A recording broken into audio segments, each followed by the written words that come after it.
Hello and नमस्कार दोस्तों। Unlock GS academy में आपका स्वागत है। डेली करंट अफेयर्स एमसीक्यूज के सेशन 3 में आज हम चर्चा करेंगे 4 और 5 सितंबर 2022 से रिलेटेड करंट अफेयर्स के जितने भी एमसीक्यूज हो सकते हैं उनके बारे में। चलिए चर्चा शुरू करते हैं। प्रश्न 21 है, केंद्र ने किस राज्य केंद्र शासित प्रदेश में भारत का पहला रात्रि आकाश अभ्यारण्य स्थापित करने की योजना बनाई है? नाइट स्काई सेंचुरी बनाने की योजना बनाई है। जम्मू कश्मीर, हिमाचल प्रदेश, उत्तराखंड, लद्दाख। इसका सही आंसर है लद्दाख। लद्दाख में भारत का पहला डार्क स्काई रिजर्व बनेगा। नाइट स्काई रिजर्व है, डार्क स्काई रिजर्व इस तरह का होगा कुछ। डार्क ये बनेगा हानले लद्दाख में।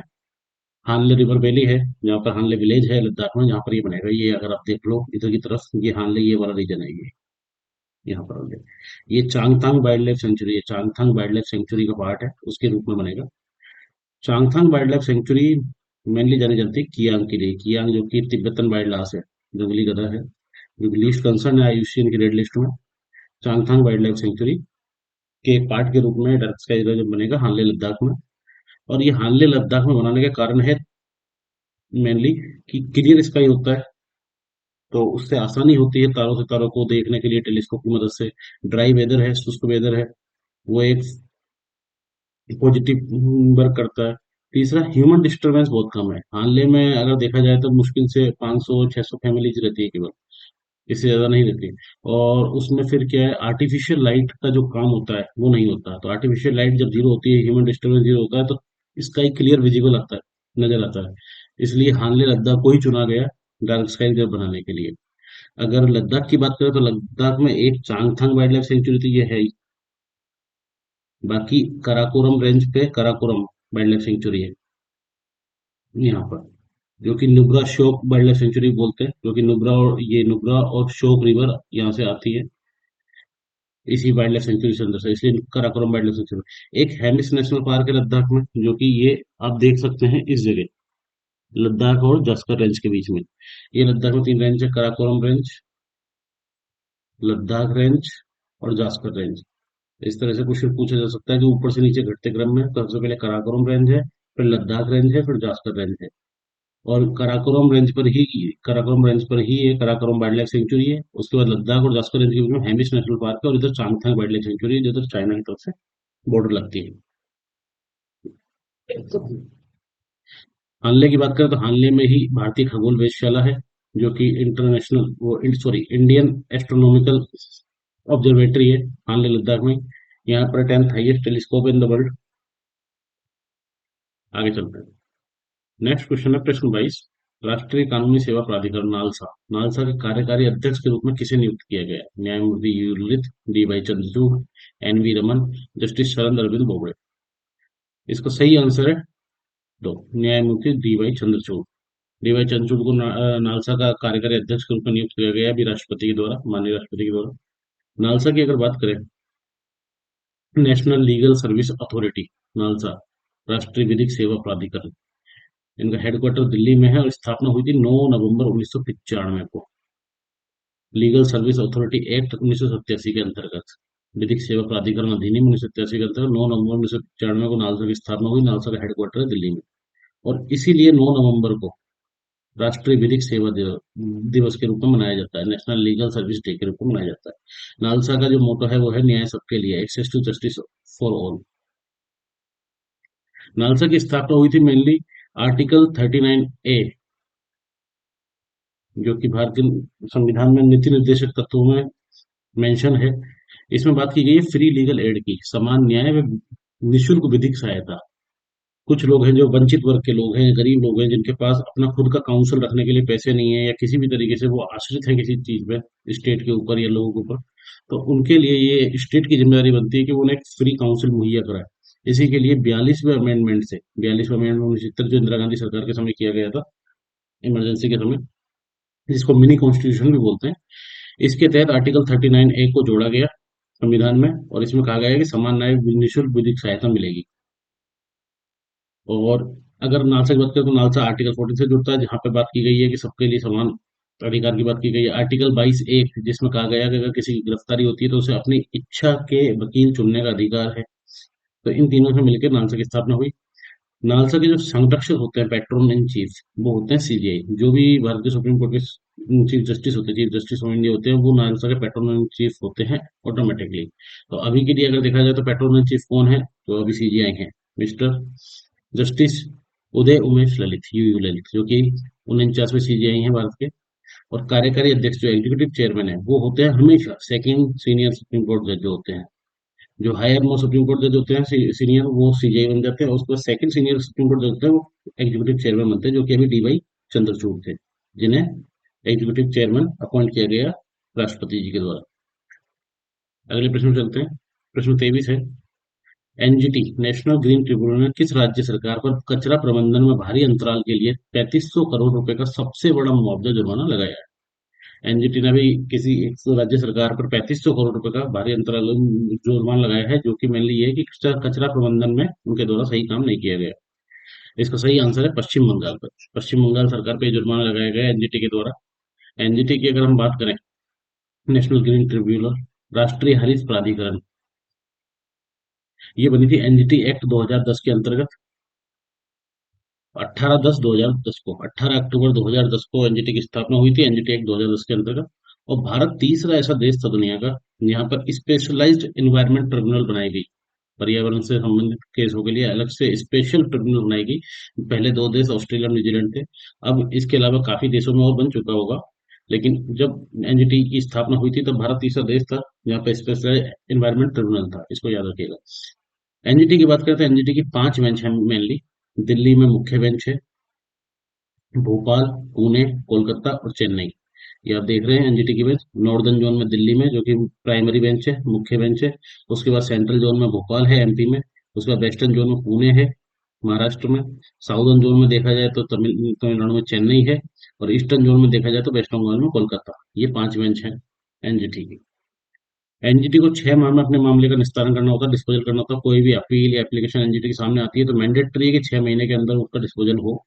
और अभी जो फैसला उन्होंने सुप्रीम वेस्ट बंगाल गवर्नमेंट के खिलाफ वेस्ट बंगाल गवर्नमेंट के खिलाफ दिया है, उस पर वेस्ट बंगाल गवर्नमेंट के पास उस फैसले पर अपील करने का अधिकार है, जो कि अपील कहाँ होगी, उच्चतम न्यायालय, माननीय सुप्रीम कोर्ट में अपील की जा सकती है, लेकिन 90 दिनों के दिन अंदर वो अपील करनी होगी। अगले प्रश्न पर चलते हैं। प्रश्न 24, लोकसभा अध्यक्ष ओम बिरला ने लेटिन अमेरिका में स्वामी विवेकानंद की पहली प्रतिमा का अनावरण किया है। इस प्रतिमा का अनावरण किस लेटिन अमेरिकी देश में किया गया है? इसका सही आंसर है मैक्सिको। अभी 65वें राष्ट्रमंडल संसदीय सम्मेलन चल रहा है हैलिफैक्स कनाडा में। Commonwealth parliamentary summit, sorry CPS है। ये हैलिफैक्स कनाडा में हो रहा है, 22 से 26 अगस्त 2022 तक हुआ था। यहाँ पर ओम बिरला, श्री ओम बिरला, जो कि लोकसभा स्पीकर हैं, वो गए थे। और उसके बाद उनका मैक्सिको जाने का प्लान था। मैक्सिको में ही उन्होंने दो स्टेच्यू का उद्घाटन किया। एक थे स्वामी विवेकानंद का स्टेच्यू, जो कि पहला स्टेच्यू स्वामी विवेकानंद का लेटिन अमेरिकी, किसी लेटिन अमेरिकी देश में। ठीक है। और दूसरा स्टेच्यू जो उन्होंने उद्घाटन किया वो था पांडुरंग खानकोजे का, पांडुरंग सदाशिव खानकोजे, जो कि महाराष्ट्र में पैदा हुए थे और बाद में स्वतंत्रता सेनानी बने।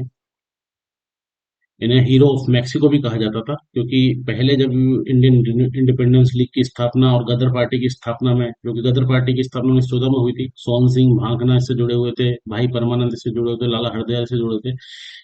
तो इसकी स्थापना में पांडुरंग खानकोजे का भी बहुत बड़ा हाथ था। और उसके बाद जब इनके ऊपर डिपोर्टेशन का कानून लागू होने वाला था, तो ये फिर मैक्सिको चले गए। और मैक्सिको में ये साइंटिस्ट भी थे, एग्रो साइंटिस्ट भी थे। और इन्होंने मैक्सिको में हरित क्रांति लाने का श्रेय दिया जाता है, इसलिए इन्हें हीरो ऑफ मैक्सिको बोला जाता है। और इन्हीं के द्वारा जो गेहूं की किस्मों का इजाद किया गया, उसी को डॉक्टर नॉर्मन बोरलॉग और अन्यों की सहायता से फिर भारत में लाया गया। और भारत में फिर एम एस स्वामीनाथन ने हरित क्रांति की के जनक के रूप में भारत में हरित क्रांति को उद्घाटित किया। अगले प्रश्न चलते हैं। प्रश्न 25 है, AIFF अखिल भारतीय फुटबॉल महासंघ के नए महासचिव के रूप में किसे नियुक्त किया गया? अजय साजी प्रभाकरण, कल्याण Choubey, नलपत Ahmad Harris.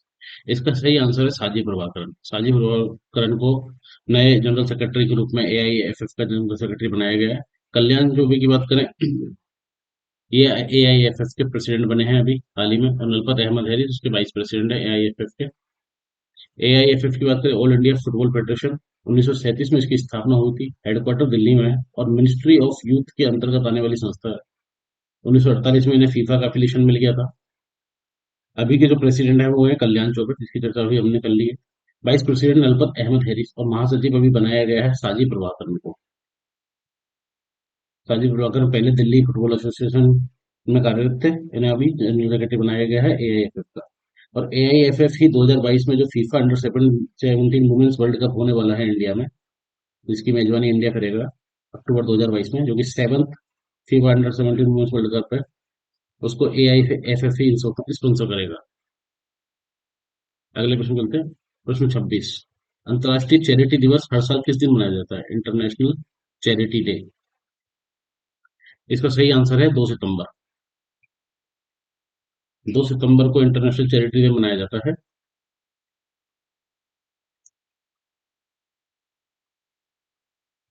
Sorry sorry, इसका आंसर है एक्चुअली 5 सितंबर। इसका आंसर है 5 सितंबर। 5 सितंबर को इंटरनेशनल चैरिटी डे मनाया जाता है। इंटरनेशनल चैरिटी डे मेनली मनाया जाता है, मदर टेरेसा की डेथ हुई थी 2013 में, 5 सितंबर को उनकी याद में इंटरनेशनल चैरिटी डे मनाया जाता है।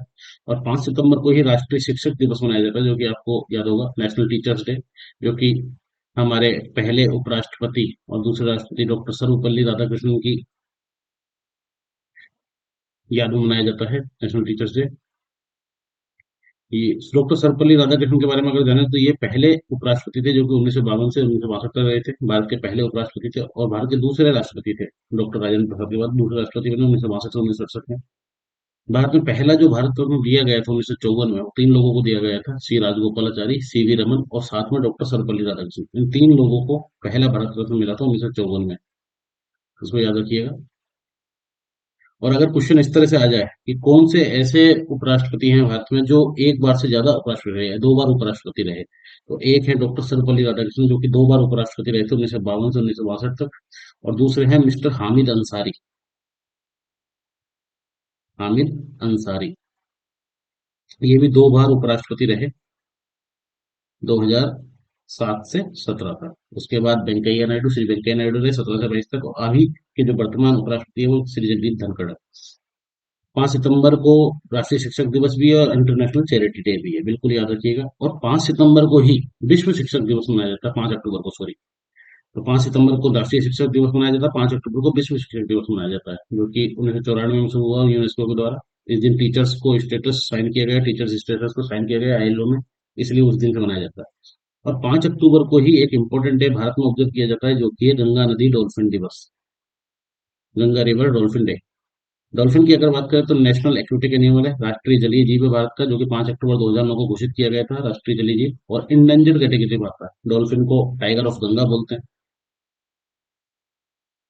2 सितंबर की बात करें, 2 सितंबर को मनाया जाता है VJ day, victory over Japan day, क्योंकि 14-15 अगस्त को जापान ने सरेंडर कर दिया था। 14-15 अगस्त 1945 को जापान ने सरेंडर कर दिया था मित्र देशों की सेना के सामने।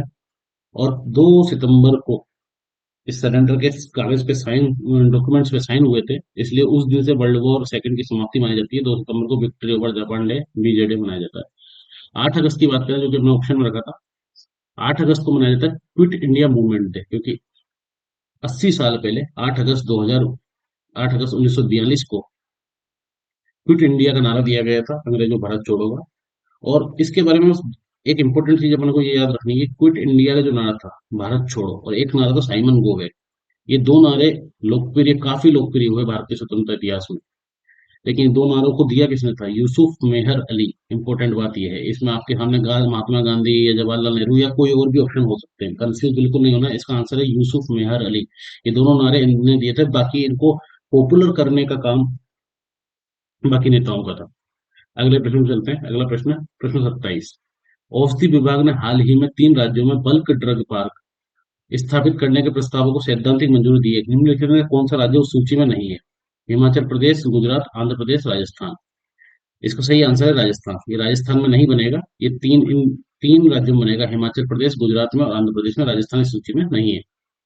बल्क ड्रग पार्क की बात करें तो ये 3 स्टेट्स में बनेगा, ऊना, ऊना हिमाचल प्रदेश, भरूच गुजरात और पूर्वी गोदावरी डिस्ट्रिक्ट आंध्र प्रदेश में।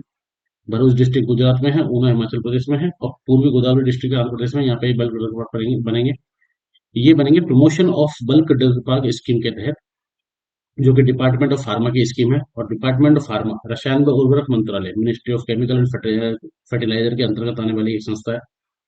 उसके अंतर्गत ये 3 बल्क ड्रग पार्क बनेंगे, जिसमें मैन्युफैक्चरिंग की जाएगी बल्क रूप से ड्रग वैक्सीन की, और जितने भी मेडिसिन है उनकी। अगले प्रश्न की चर्चा करें। प्रश्न 28, नेहरू ट्रॉफी बोट रेस किस राज्य से संबंधित है? केरल, बिहार, आंध्र प्रदेश, तमिलनाडु। इसका सही आंसर है Kerala. Nehru trophy boat race Kerala में आयोजित की जाती है। 2022 में 68वां edition, 68th edition Nehru boat race का हुआ। ये 68th एडिशन जो हुआ था, ये पुन्नमड़ा लेक पे हुआ था, 4 सितंबर 2022 से। नेहरू ट्रॉफी बोट रेस का अगर हम इतिहास में जाए तो 1952 में जब जवाहरलाल नेहरू, जो कि भारत के पहले प्रधानमंत्री थे, इनकी जब केरल विजिट हुई थी, तो अलपुजा लेक पे विजिट हुई थी। और ये पुन्नमाड़ा लेक अलपुजा लेक का ही पार्ट है, जो कि मेनली बेम्बनाथ झील का ही पार्ट है सारे। ये बेमना झील, जो कि लॉन्गेस्ट लेक है इंडिया की, 97 किलोमीटर की। अगर देखा जाए तो पगोंग सो जो लेक है लद्दाख में, पगोंग सो लेक है लद्दाख में, वो 135 किलोमीटर की है। लेकिन वो लॉन्गेस्ट लेक ऑफ इंडिया नहीं है, because 50% lake is in China. तो इसलिए लॉन्गेस्ट लेक इन इंडिया कौन सी? बेमना झील। और बेमना झील का ही पार्ट है अलपुझा लेक। ये बेमना झील 4 या 5 डिस्ट्रिक्ट में फैली हुई है केरल के। और ये सेकंड लार्जेस्ट रामसर साइट है इंडिया की, सेकंड लार्जेस्ट। तो क्वेश्चन यही बनता है कि फर्स्ट लार्जेस्ट कौन सी है? सुंदरबन, वेस्ट बंगाल में। तो सुंदरबन वेस्ट बंगाल में फर्स्ट लार्जेस्ट रामसर साइट है, सेकंड लार्जेस्ट है बेमला झील। और बेमला झील ही लॉन्गेस्ट लेक है इंडिया की, सबसे लंबी झील है इंडिया की, जो कि 97 किलोमीटर के आसपास की है। और इसी का ही पार्ट है पुन्नामाड़ा लेक, जहां पर नेहरू ट्रॉफी बोट रेस हुई थी 68। अगले प्रश्न पे चलते हैं। अगला प्रश्न, प्रश्न 29, हाल ही में खबरों में रहा जयपुर परमाणु ऊर्जा संयंत्र, न्यूक्लियर पावर प्लांट किस देश में स्थित है? USA, Australia, Taiwan, Ukraine. ये बहुत इंपॉर्टेंट क्वेश्चन है, और ये अभी काफी ज्यादा चर्चा में था, और अभी भी रहने वाला कुछ टाइम तक, क्योंकि ये, इसका आंसर है 4, यूक्रेन। जयपुरिजिया न्यूक्लियर पावर प्लांट कहाँ पर है? यूक्रेन में। इस पर चर्चा करें, जयपुरिजिया न्यूक्लियर पावर प्लांट के बारे में। ये दक्षिण पूर्वी यूक्रेन, ये आप देख रहे हैं, ये वाला हिस्सा, साउथ ईस्टर्न यूक्रेन वाला, यहाँ पर है जयपुरिजिया न्यूक्लियर पावर प्लांट। नीपर नदी निकलती है, नीपर नदी के किनारे पे है ये। और ये लार्जेस्ट न्यूक्लियर पावर प्लांट है यूरोप का। पूरे यूरोप का सबसे बड़ा न्यूक्लियर पावर प्लांट है जयपुरिजिया न्यूक्लियर पावर प्लांट। ठीक है। और अभी चर्चा में इसलिए क्योंकि 2022 में जब रशियन इन्वेजन हुआ, बैटल ऑफ एनर होडार हुई यहाँ पर यूक्रेन और रशिया की फोर्सेस के बीच में। और अभी के टाइम ये कंडीशन है कि ये एरिया अंडर रशियन कंट्रोल में है, ये पूरा एरिया। अभी भी जयपुर रिलीजिया प्लांट में जो स्टाफ काम कर रहा है वो यूक्रेनियन स्टाफ है, लेकिन कंट्रोल के अगर है तो रशियन आर्मी का है। रशियन आर्मी के पास ही इसका कंट्रोल है, अभी पूरा रशियन कंट्रोल में ये पूरा एरिया। अगर आप ये देख पा रहे हैं, ये यूक्रेन का ये वाला एरिया पूरा रशियन कंट्रोल में। क्रीमिया को 2014 में रशिया ने एनेक्स कर ही लिया था। ब्लैक सी पे ही है क्रीमिया, ब्लैक सी के किनारे पे। और ये पूरा एरिया अभी रशिया के कंट्रोल में। यहीं पे जयपुर न्यूक्लियर पावर प्लांट है, जो कि लार्जेस्ट न्यूक्लियर पावर प्लांट है यूरोप का। अगर largest nuclear power plant world की बात की जाए, वो है काशीवाजा की न्यूक्लियर पावर प्लांट, जो कि जापान में है। और largest nuclear power plant India की बात की जाए, वो है कुडनकुलम, तमिलनाडु में। अगर आप देखें तो यहाँ पर आपको दिखेगा चरनोबिल, जो कि यूक्रेन में ही है, और अभी क्लोज कर दिया गया है। ये न्यूक्लियर पावर प्लांट 1986 में चर्चा में जब आया, जब 1986 में चेरनोबिल दुर्घटना हुई और काफी लोग मरे इसमें। आज भी न्यूक्लियर पावर प्लांट में जो दुर्घटनाएं हुई हैं अब तक इतिहास में, उनमें 2 दुर्घटनाओं को काफी ज्यादा सीवियर माना जाता है। एक है 1986 में चेरनोबिल दुर्घटना यूक्रेन की, और 2011 की फुकुशिमा दुर्घटना जापान में। अगले प्रश्न में चलते हैं। प्रश्न 30 है, भारत का कौन सा राज्य 2022 में 36वें राष्ट्रीय खेलों की मेजबानी करेगा? केरल, हरियाणा, गुजरात, गोवा। इसका सही आंसर है गुजरात। 36वें राष्ट्रीय खेल, 36 नेशनल गेम्स जो है वो गुजरात में होने वाले हैं। इसका लोगो सेलिब्रेटी यूनिटी थ्रू स्पोर्ट्स। 27 सितंबर से 1 अक्टूबर तक ये 36वें राष्ट्रीय खेल होने वाले हैं, जिनको गुजरात गेम्स भी बोला गया है। और गुजरात के 6 शहरों में ये गेम होंगे। इससे पहले गुजरात में कभी भी नेशनल गेम्स आयोजित नहीं हुए हैं, गुजरात में पहली बार आयोजित हो रहे हैं। और ये गुजरात के 6 शहरों में, अहमदाबाद, सूरत, वगैरह में आयोजित किए जाएंगे। और 36 स्पोर्टिंग एक्टिविटीज इन गेम्स में होंगी। इसका जो मस्कट है उसका उद्घाटन अभी माननीय गृह मंत्री श्री अमित शाह जी ने किया। इसका मस्कट है शुभंकर जी जो है उसका नाम रखा गया है सावाज। सावाज बोलते हैं शेर को, लोयन को गुजराती में, इसलिए सावाज नाम रखा गया है मस्कट का। और इसका जो गाना टैगलाइन दी गई है वो है जुड़ेगा इंडिया, जीतेगा इंडिया। फर्स्ट नेशनल गेम की अगर बात की जाए, फर्स्ट नेशनल गेम 1924 में आयोजित किए गए थे लाहौर में, जो कि अनविभाजित भारत में, अनडिवाइडेड इंडिया में था उस समय। और 35 में जो राष्ट्रीय खेल नेशनल गेम्स हुए थे आयोजित, वो 2015 में केरल में आयोजित हुए थे। 36वें राष्ट्रीय गेम थे 2022 में गोवा में आयोजित होने थे, लेकिन बिकॉज ऑफ कोविड ये कैंसिल हो गए और अब फाइनली 2 साल के बाद 2022 में गुजरात में आयोजित हो रहे हैं। इस तरह से आज की चर्चा ये समाप्त होती है हमारी। अनलॉक जीएस अकेडमी में से जुड़े रहने के लिए धन्यवाद। Let's unlock your potential. Please like share and subscribe. इससे संबंधित जो भी पीपीटीज और पीडीएफ होंगी वो आपको हमारे टेलीग्राम चैनल पर मिल जाएंगी। धन्यवाद।